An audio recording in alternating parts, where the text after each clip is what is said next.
They don't allow our banks. And you know that Canada does not allow banks to go in. It began as a routine trade meeting, no fanfare, no grand statements. Officials and business leaders gathered in Toronto to discuss trade, which has linked the two countries for decades. But just a few hours after the conference began, the world heard a phrase that changed everything. As a result of these developments, the breadth and the depth of the changes in U.S. trade policy have become more fully apparent. The U.S. Secretary of Commerce appeared on screens from Washington. His statement caused a political explosion. America no longer agreed to share the auto industry. Cars should only be assembled in the U.S., not in Ontario, not in Windsor, not in Montreal, only under the American flag. This meant one thing. Washington no longer considered Canada an equal partner, only a supplier of steel, aluminum, and labor. And it was at that moment that Canada realized that its economy, one of the most closely linked to the American economy in the world, was under attack. The United States has also imposed substantial trade actions on the Canadian lumber industry.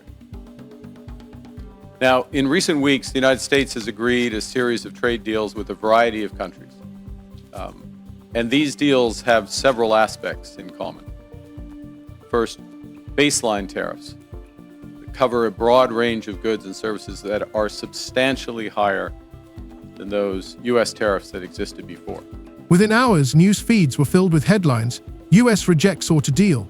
In factories across Ontario, workers stared silently at their phone screens, realizing that their jobs were now bargaining chips in a new trade war.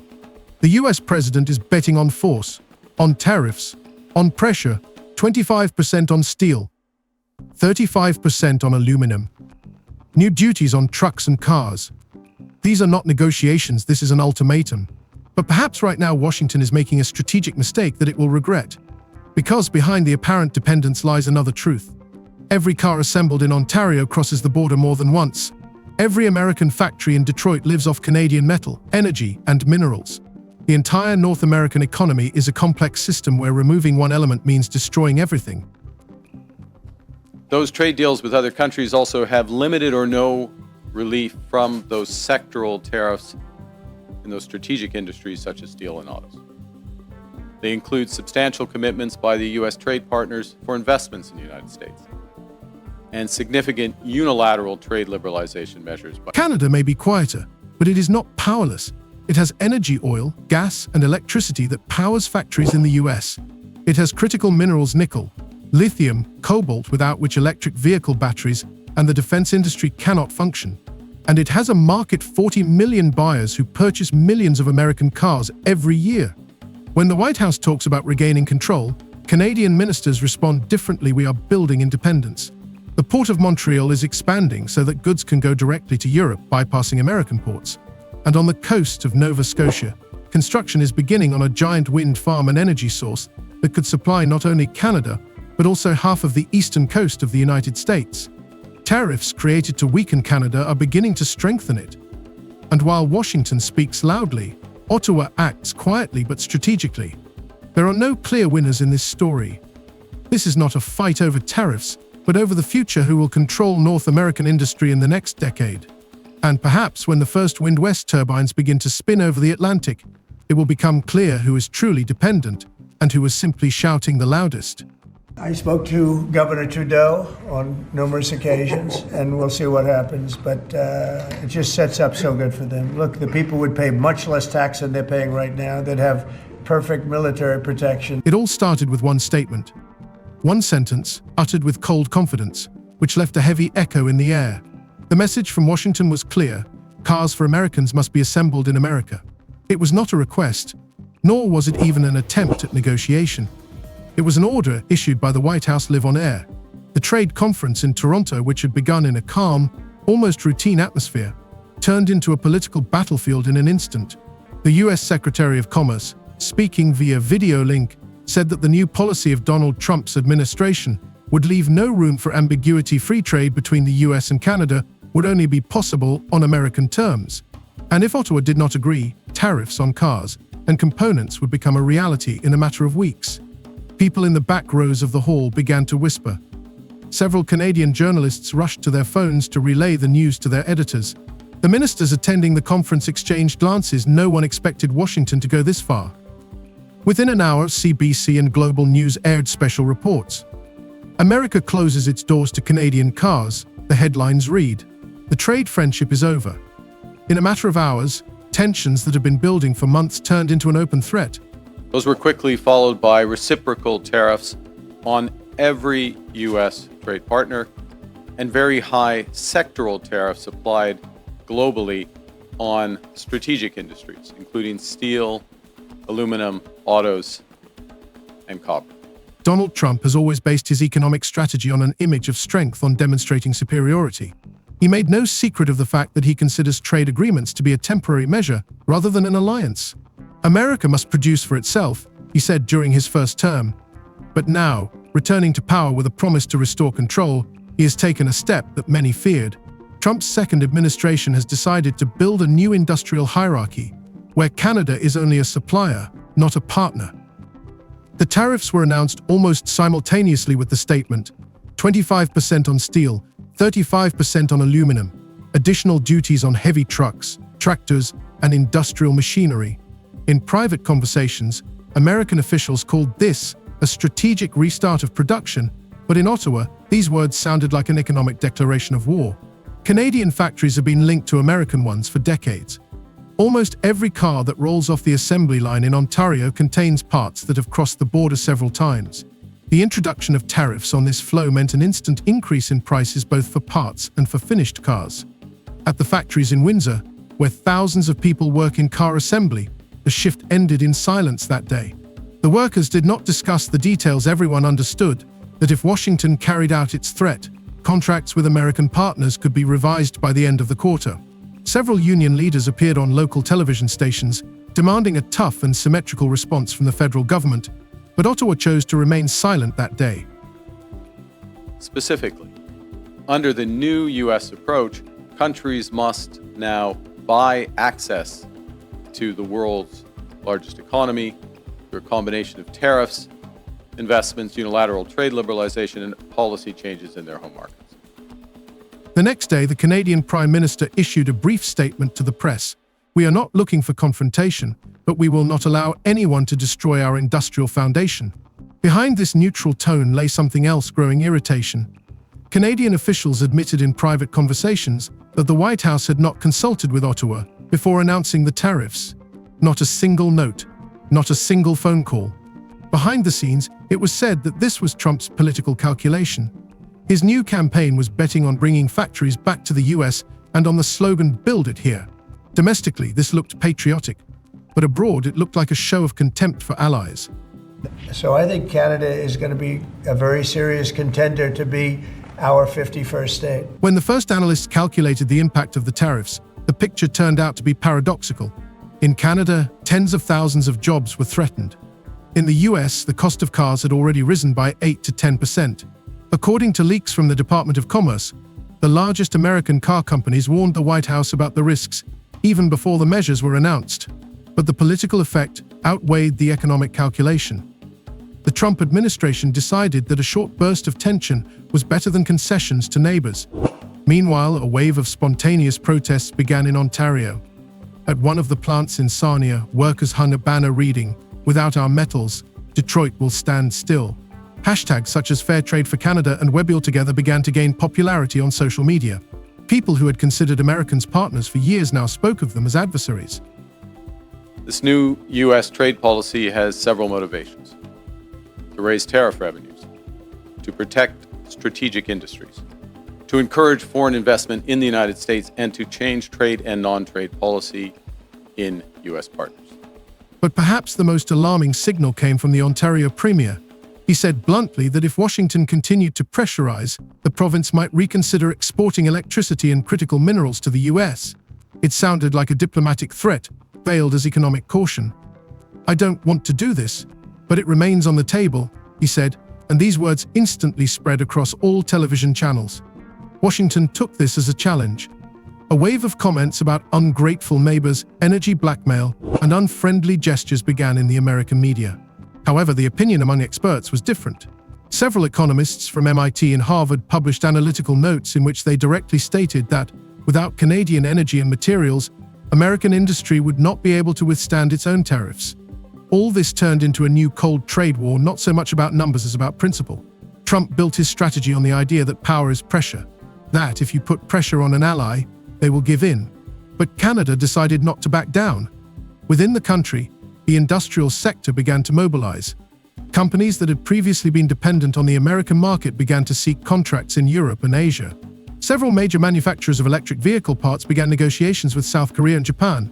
At the federal level, the review of infrastructure projects, ports, processing plants, logistics centers was accelerated. Ottawa was clearly preparing for a long game. And to these ends, the United States has announced a series of trade actions. Those began near the start of this year with the so-called IEEPA tariffs against Canada and Mexico based on U.S. concerns about the border and fentanyl trafficking. The situation escalated even further when the US hinted at the possibility of restricting imports of Canadian electricity. For many states in the Northeast, this sounded like suicide. During the winter months, up to 15% of their energy consumption comes from Quebec. If they cut off supplies, we will be the first to feel it, one of the governors admitted at a closed meeting. Against this backdrop, metal supply disruptions began in American industrial regions, especially in Michigan and Ohio. Factories tied to Canadian supply chains were unable to quickly adapt. As a result, steel and aluminum prices in the US rose by 20%, and the cost of cars increased by $1,400 per unit. These are unofficial figures, but they were actively discussed in relevant associations. What began as a demonstration of American strength gradually turned into its own vulnerability. Every tariff imposed on Canada came back to Detroit and Pittsburgh with a double blow. Economists began to talk about the Trump paradox. An attempt to isolate an ally leads to the undermining of one's own industry.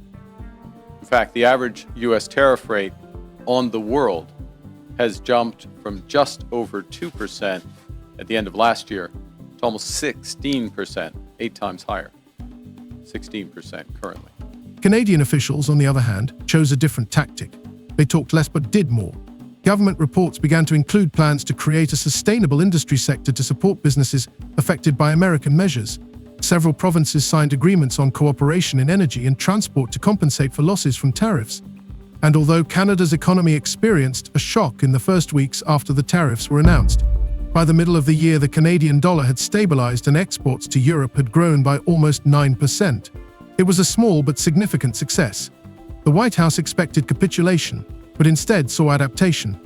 At that moment, it became clear that this was not just a trade dispute. It was a clash of two approaches to power. America decided to apply pressure while Canada decided to wait it out. But those who know how to wait have an advantage, especially when their opponent begins to destroy their own supply chains. And although Trump continued to talk about victory, his words increasingly betrayed something else, anxiety. Because even for a superpower, there is a limit to the pressure that can be applied before the rebound begins. In a positive and very important development earlier this month, just a few weeks ago, the United States reaffirmed a core commitment to our free trade agreement, CUSMA, by reinforcing that those Canadian exports to the United States that are compliant with that agreement, that are compliant with CUSMA, will not be subject to U.S. IEEPA tariffs. The effect of the American tariffs turned out to be different from what Washington had expected. Instead of bringing production back to Detroit and Toledo, they began to devour their own industry. Just 3 months after the measures were announced, the U.S. Department of Commerce was forced to acknowledge an increase in the cost of cars by almost 12%. For buyers, this meant an average increase of $2,000 in the price of new cars. But the figures were only the tip of the iceberg. Disruption began within the industry. Factories built on North American interdependence found themselves trapped. Parts that had crossed the border duty-free for decades were now stuck at customs. Some carriers simply refused to transport cargo, fearing legal confusion and additional costs. In the US, stocks of unused raw materials, aluminum, steel, plastic began to accumulate because many American companies could not quickly replace Canadian components. The largest corporations tried to shift some of the losses to suppliers, but they were already cutting back on production. 2 small auto parts factories in Ontario that supplied bodies and brake systems for American models closed. At the same time, temporary layoffs began to appear in Michigan and Ohio in the US, with people taking unpaid leave because the production lines were idle. Economists called this the reverse tariff shock effect. One of the first to talk about it was an independent think tank in Chicago, which published a report with the alarming headline, "Every blow to Canada hits Detroit." As in previous trade disputes, Canada has implemented a series of retaliatory tariffs. Their objectives have been to protect Canadian workers and businesses and to incentivize a negotiated settlement with the United States. Few other countries followed suit. The White House responded predictably with accusations of anti-American pessimism, but the numbers stubbornly confirmed the opposite. In some sectors of industry, imports from Canada fell by 30%, while domestic prices rose by almost 50%. In addition, there was a shortage of certain alloys, the very ones that were produced in the Canadian provinces and used for electric vehicle parts. Even the Pentagon acknowledged that several defense programs had been delayed due to a shortage of critical minerals. These events made Canadian politicians realize that they had much more leverage than they thought. While Washington threatened tariffs, Canada quietly kept control of what cannot be replaced quickly: energy, minerals, and the market. These are the three pillars on which the North American economy has been based for decades. Economic force, because Canada and the United States, that would really be something. An attack of any sort on this country is an attack on Canada as a member of the NATO alliance. The first of these was energy. Even before the crisis, Canada supplied the US with about 60% of its imported oil and more than a quarter of its natural gas. Added to this were the huge volumes of hydroelectric power supplied to New York, Vermont, and New Hampshire. After the trade conflict began, Canadian operators began to cautiously review their contracts. No one spoke openly about stopping exports, but the pace of deliveries slowed by several percent officially due to technical work. In reality, it was a warning: energy cannot be taken for granted. Washington took note.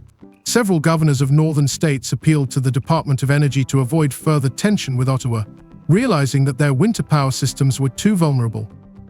In a positive and very important development earlier this month, just a few weeks ago, the United States reaffirmed a core commitment to our free trade agreement, CUSMA, by reinforcing that those Canadian exports to the United States that are compliant with that agreement, that are compliant with CUSMA, will not be subject to U.S. IEEPA tariffs. The second lever was critical minerals: nickel, lithium, cobalt, and graphite. Without them, it is impossible to produce batteries, microchips, and defense components. Most of North America's reserves of these materials are concentrated in Canada. When metal tariffs hit the industry, Canadian mining companies suddenly found themselves in an advantageous position. South Korea and Germany began to actively purchase their raw materials. Rumors emerged that several new contracts had been signed directly with European defense companies to reduce dependence on the US. For the Canadian economy, this was a moment of reorientation, painful but strategic. Washington was nervous. A congressional report on energy security stated bluntly, "Dependence on Canadian supplies is reaching a level where political differences pose a threat to national stability." This document did not make it into the media, but it was quoted by lobbyists who opposed the tariffs. They understood that the crisis had gone too far. The third element of influence was the market itself. Nearly a quarter of all cars manufactured in the US are sold in Canada. This is not just trade, it is guaranteed demand built into the economy. Canada buys more American cars than any other country, including Japan, China, and Germany. When Canadian buyers began to reject new contracts and choose European models, car dealers in the US sounded the alarm. Sales slumped, especially in border regions. Several major distributors publicly accused the White House of trade suicide, claiming that the tariff war had already cost the industry billions of dollars. Amid growing discontent in both countries, analysts increasingly spoke of mutual dependence that could not be broken without catastrophic consequences. The North American economy is too closely intertwined. Oil flows from Alberta to Illinois, nickel from Sudbury to Texas, and cars from Detroit to Toronto. Any attempt to put up walls within this system results in losses for both sides. Meanwhile, Canadian experts began to rethink their own position. They understood that it was possible not just to react to threats, but to use the crisis as an incentive to strengthen independence. Energy and minerals, which for many years had been seen as complementary to American industry, were now viewed as strategic assets. Parliamentary sessions discussed ideas for a national critical resources fund that would allow export revenues to be directed toward the development of infrastructure and technology industries. New projects emerged, ranging from northern processing plants to research centers for the creation of a new generation of batteries. Several provinces began to form an energy alliance to coordinate exports and protect domestic interests. All this looked like the gradual formation of a new course, not isolation, but independence.